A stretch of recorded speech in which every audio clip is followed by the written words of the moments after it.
শিঙিমাৰী ফুকনহাট শিঙিমাৰী উপস্থিত হৈছো। মোৰ লগত আছে গুণগুণৰ খুৰী আপা। কি হব আপাটো? কি নামটো কি? মামনি গগৈ। আমাৰ সকলোৰে মৰমৰ গুণগুণৰ বাইদেউ। এইজনীহে গুণগুণ নহয়, এইজনী হল এজনী গুণগুণ, এয়া দুলুমণি। একদম একেই বাই দুইজনী। এইজনী তোৰ নামটো কি? দুলুমণি। দুলুমণিয়ে ইতিমধ্যে হোম চাইন্সত তাই মাষ্টাৰ্ছ আৰু মাষ্টাৰ্ছ কৰি তাই প্ৰথমতে এখন কলেজত টিচাৰ আছিলে, মানে লেকচাৰাৰ আছিলে। সেইটো বাদ দি এতিয়া নিজৰ ঘৰতে আপোনাৰ তাঁতশালৰ একদম প্ৰফেচনেল তাঁতশালৰ আমাৰ যিটো শুৱালকুছিত কৰে ফ্লাই চাটুলুম মানে জাকাৰ্ট, ফ্লাই চাটুলুম জাকাৰ্টৰ তাই ফেক্টৰী খুলিছে। আৰু এইও আমাৰ ইতিমধ্যে বি এ পাছ কৰিছে ন তই গুণগুণ? গ্ৰেজুৱেশ্যন কমপ্লিট কৰিলি। মেজৰ আছিলে নে? হোম চাইন্সতে। হোম চাইন্সত মেজৰ আছিলে। এইটো গুণগুণহঁতৰ দদায়েক ন? ককাই।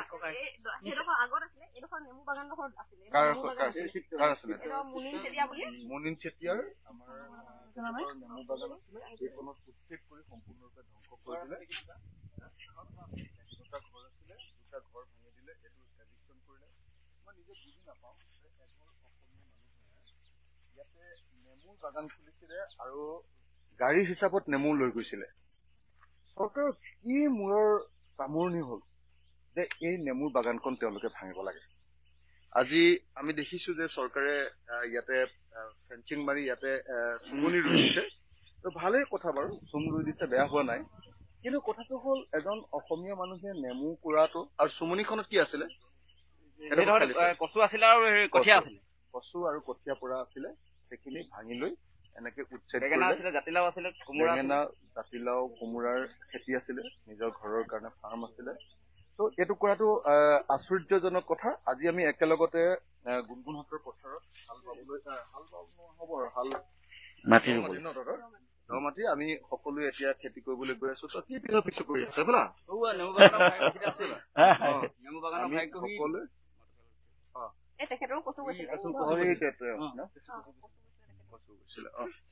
আজি আমি একেলগতে এইখন গাঁৱৰ ৰাইজৰ লগত খেতি কৰিবলৈ আহিছো। এবাৰ সকলোৱে মিলি খেতিত থাকিম আৰু তাৰ পাছত গাঁৱে ঘৰে ঘৰে গৈ এবাৰ সকলোৰে খবৰ ল'ম। মই ইতিমধ্যে যোৱা পৰহিৰ দিনা ইয়ালৈ অহাৰ আগত অসমৰ মুখ্যমন্ত্ৰী ডাঙৰীয়াক সাক্ষাৎ কৰি এইখন গাঁৱৰ যিমান মানুহৰ মাটি গ'ল সম পৰিমাণৰ মাটি দিবৰ কাৰণে অসমৰ মুখ্যমন্ত্ৰী ডাঙৰীয়াৰ ওচৰত মই নিজে মেমৰেণ্ডাম দি আহিছো। তেখেতে চিফ ছেক্ৰেটাৰীক জনাই দিছে, লিখিও দিছে, জনাইও দিছে যে এই পৰিয়ালখিনিক মাটি দিয়াৰ ব্যৱস্থা কৰিব লাগে। দেখা যাওক, চৰকাৰৰ লগত লাগি আছো। যদি সম্ভৱ হয় প্ৰত্যেকটো উচ্ছেদিত পৰিয়ালৰ কাৰণে মাটি সম পৰিমাণৰ মাটি যাতে আদায় কৰি ল'ব পাৰো তাৰ কাৰণে চেষ্টা কৰা।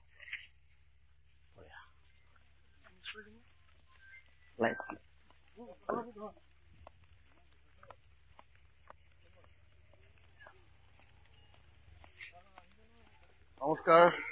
আপোনাৰ কোনটো ঘৰ? মাটি গৈছে গ'ল কিমান দিছে আপোনাৰ?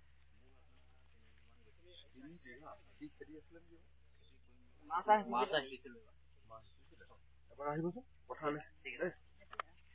পথাৰ যোৱা মানুহে পুৰা পুঠি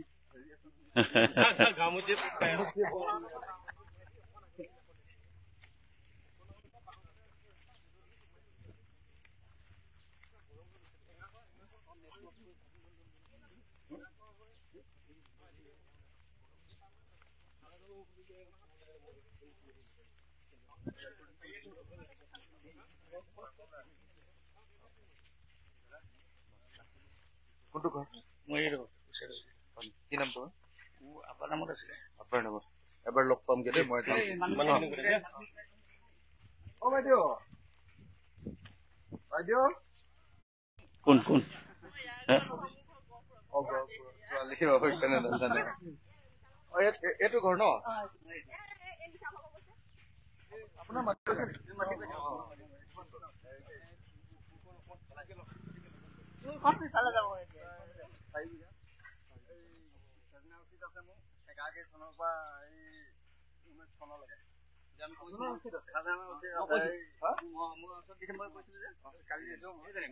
কিন্তু কাৰো নাই।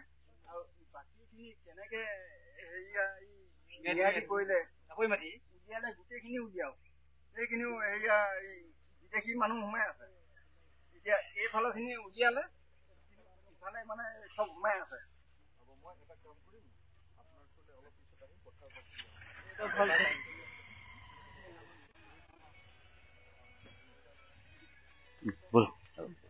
কথা ফোন মাৰিছে নে ফোন মাৰিছে নে কি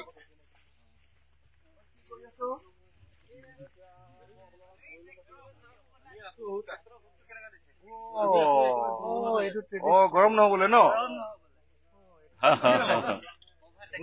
ইয়াৰ পালোহি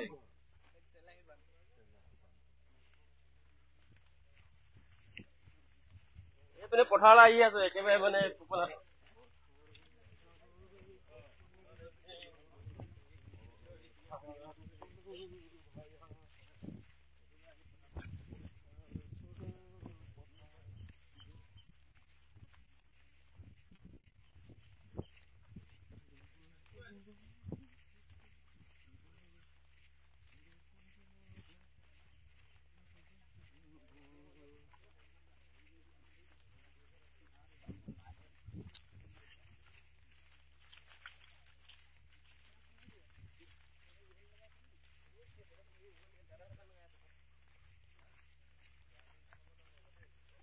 ভাইজান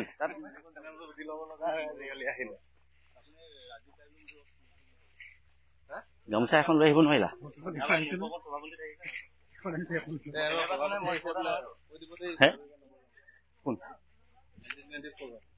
হয় নেকি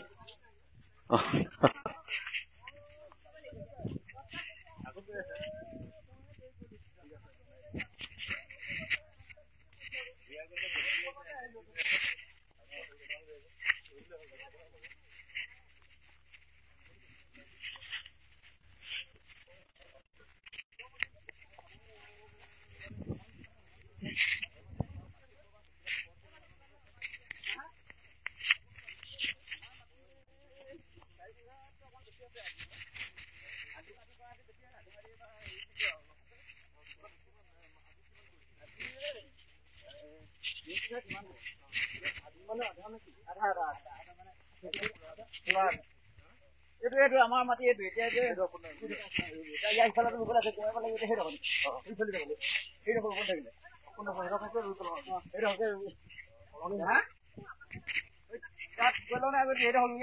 পিছত যাম এই সোমাই লওঁ আগত সেই দেখোন থকা সেই দেখোন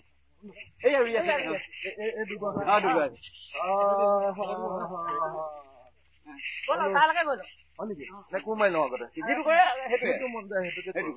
কোনটো আছে কুমাৰ সেই ইফালে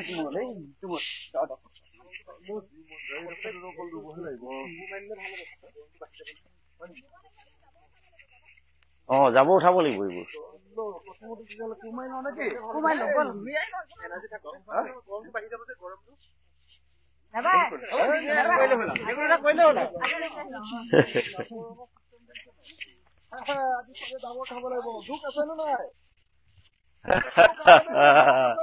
সেইটো আচল বস্তু আজি ধূপ লগোৱা হব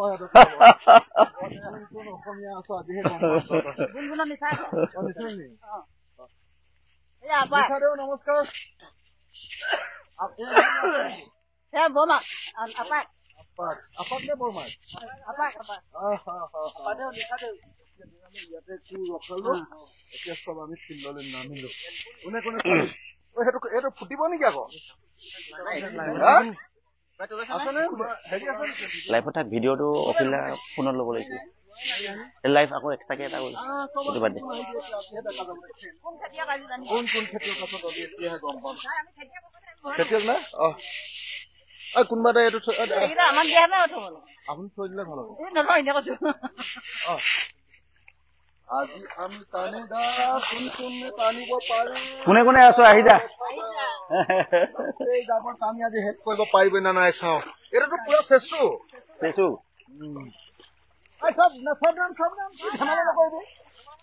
ধেমালি নকৰিবি আজি জাবৰ টানি শেষ কৰিব লাগিব আমি আজি দ খেতি মাটি দে উঠা মাটি কাষত যাম কাপোৰ পাৰিব নেকি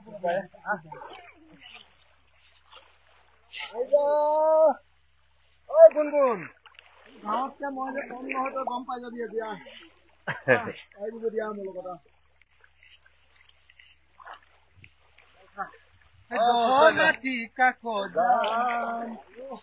যদি আহে পানী বান দলে টানি টানি পৰিবাৰ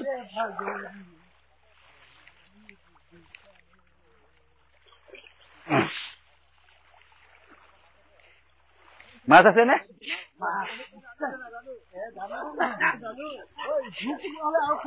মানান্দা কি গামোচা লৈ আহিলে নি হে জোক নাই নেকি ইয়াত এইয়া মাছ জপিয়াই দিছে চাওক মাছ জপিয়াই দিছে মাছ মাছ উঠা নিছে দৌৰি কৰা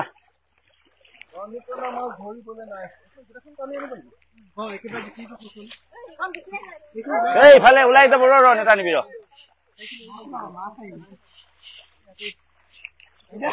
উঠা উঠা উঠা উঠা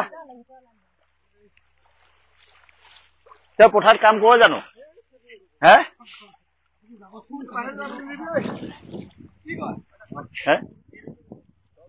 ভিডিঅ' লৈ ল